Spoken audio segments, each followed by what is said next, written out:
June 6, 1944, just after midnight. Strongpoint WN62, overlooking Omaha Beach. In the darkness inside a concrete bunker, a young German machine gunner carefully cleaned the barrel of his MG42, while the channel beyond him lay quiet and still.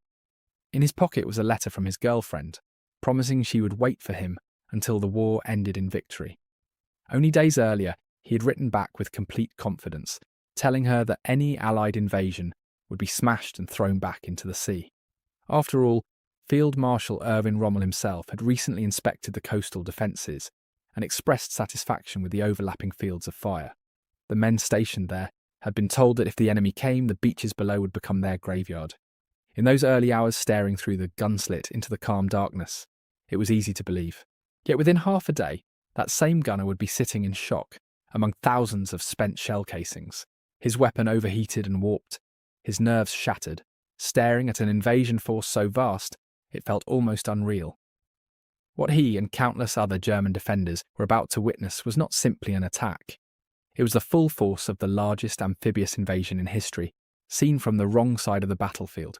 For years, German propaganda had presented the Atlantic Wall as an unstoppable shield, a colossal defensive system stretching from Norway to the Spanish border.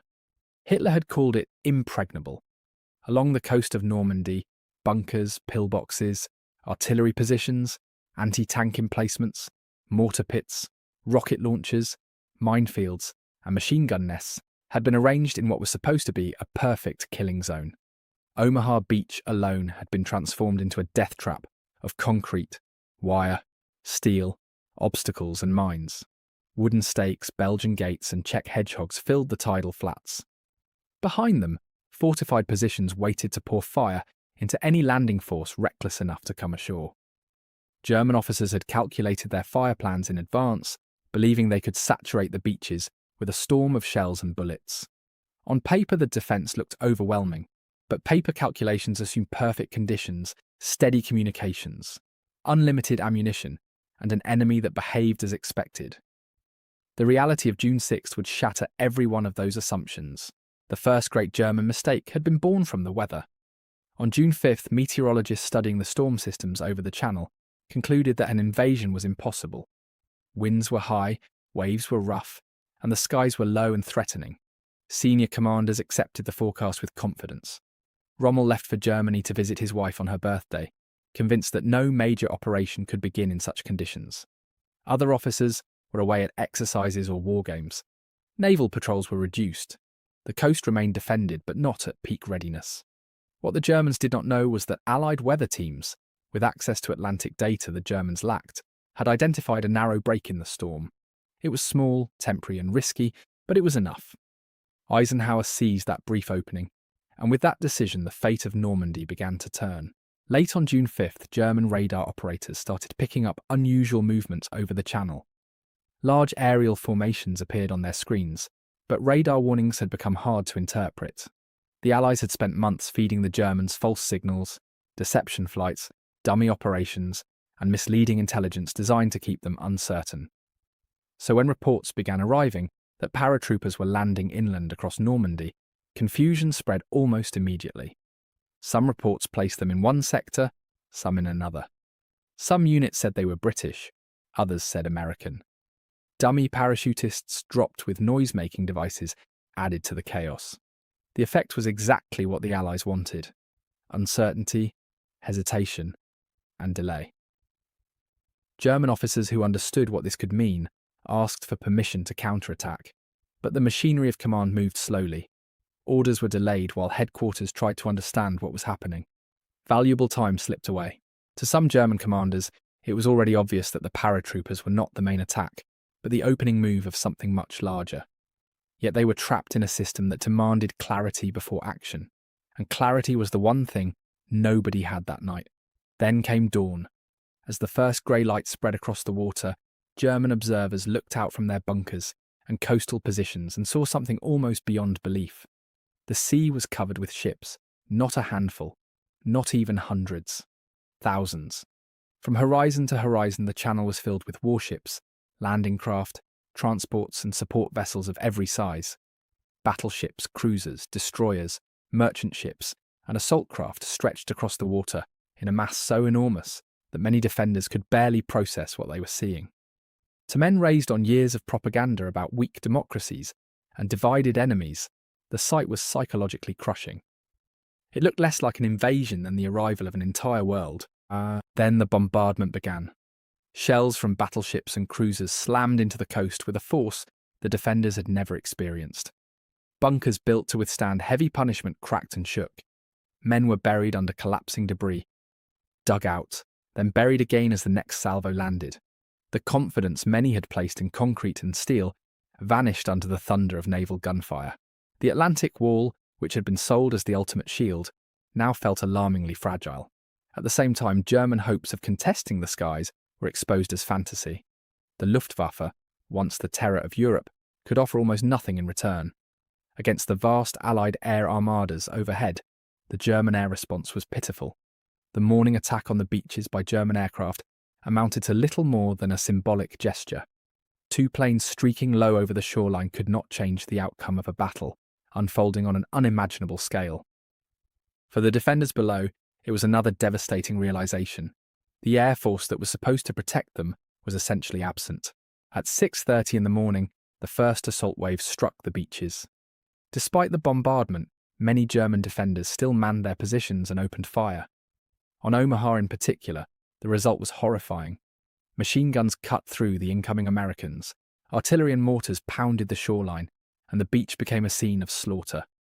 Some German positions had survived the bombardment intact, and now exacted a terrible price. Yet even here, where the defenders achieved their greatest local success, the deeper reality was already turning against them. No matter how many men fell in the surf or on the sand, more kept coming. Every landing craft destroyed seemed to be followed by more behind it. Every gun position that inflicted losses became a target for naval fire, rockets, or assault teams. What the Germans were experiencing was not merely combat, but the crushing psychological weight of overwhelming force. They were discovering that even effective resistance could be swallowed by the sheer scale of Allied power. By midday, another fatal problem emerged: ammunition. German defensive plans had not been built around repelling an invasion of this magnitude for this long under these conditions. Forward positions consumed ammunition at alarming speed. Batteries that were supposed to fight for days began running dangerously low within hours. Attempts to move more supplies forward ran into the same nightmare everywhere. Allied fighter bombers dominated the roads, while artillery and naval fire made movement increasingly dangerous. The defenders began to notice the contrast with the enemy. Allied destroyers could spend enormous amounts of ammunition suppressing a single target, while German guns were being forced into rationing. The imbalance in resources was no longer abstract. It was immediate, visible, and devastating. Meanwhile, the armoured counterattack that German planning had counted on failed to arrive in time.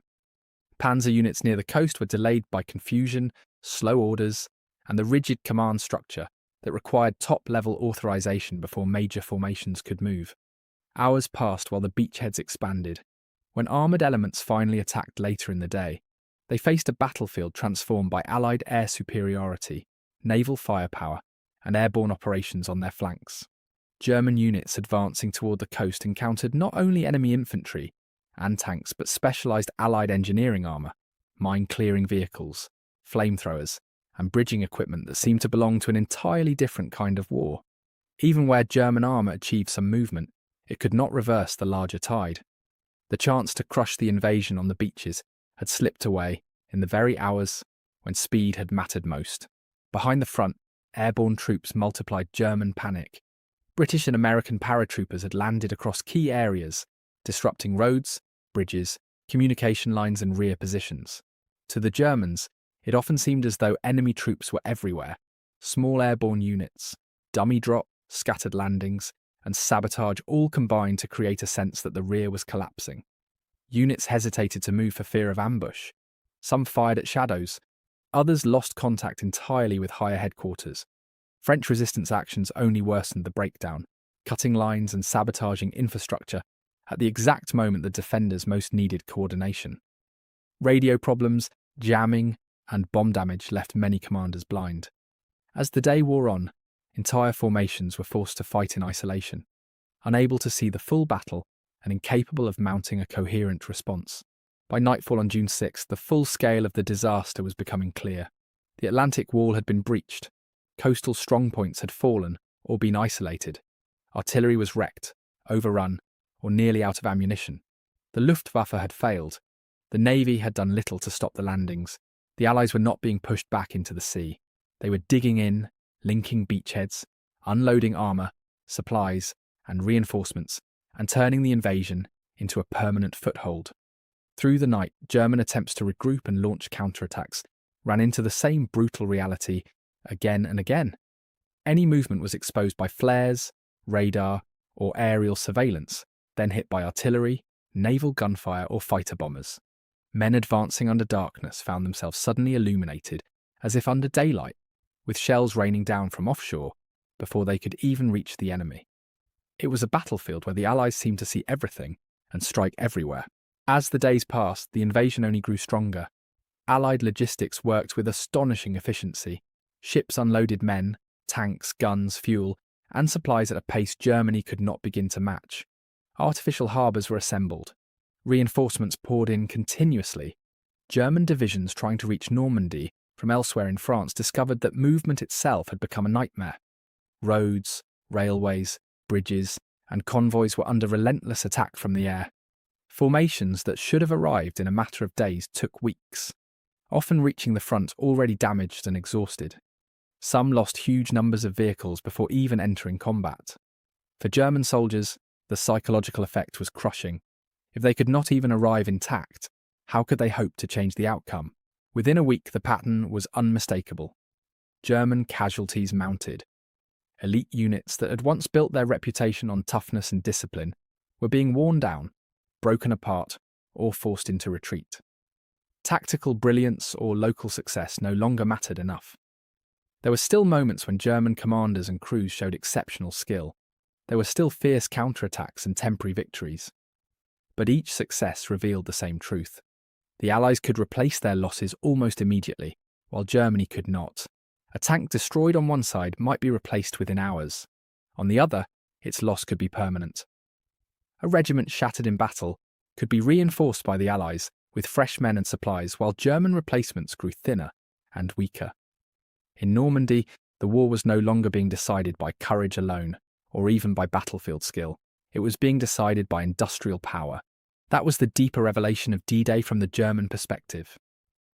What the defenders faced in Normandy was not just an army, not just a navy, not just air forces, but an entire industrial civilization brought to war. The Allies had transformed production into battlefield power on a scale the Germans struggled to comprehend. Their factories built aircraft, tanks, trucks, ammunition, landing craft, and supplies in numbers that made German efforts seem hopelessly inadequate. The German soldiers on those beaches, and in the hedgerows beyond them, began to understand that they were not losing only because of tactical errors or bad luck. They were losing because the enemy possessed resources on a level Germany could no longer challenge. Normandy exposed that truth with merciless clarity. By the time the campaign moved beyond the beaches, into the attritional battles inland, many German officers were already describing the situation in bleak terms. They spoke of the enemy's overwhelming superiority in artillery, armour, air power, and logistics. They described troops fighting bravely but being slowly crushed by a system too large, too organised, and too well supplied to stop. Some recognised that what they were witnessing was the end of a particular kind of warfare. Heroism, aggression, and tactical skill still mattered, but not enough to overcome an opponent who could manufacture victory on an industrial scale. The war in Normandy became a lesson in modern mechanised power, and it was a lesson learned through collapse. For the individual German soldier, the experience was deeply disorienting.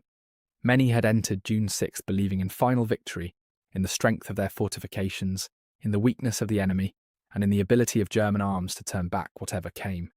By the end of that day, those beliefs had been shattered. The men who survived remembered not only the violence, but the sense of helplessness. The endless ships, the endless aircraft, the endless gunfire, the endless waves of reinforcements. They fired until barrels overheated, until ammunition ran dry, until bunkers cracked, until communications failed, until the logic of resistance itself seemed to dissolve beneath the scale of what was coming ashore. Seen from the German side, D-Day was not only a battle lost, it was the moment an entire illusion died. The defenders of Normandy discovered that the war they were fighting could no longer be won by willpower, discipline, or battlefield courage alone.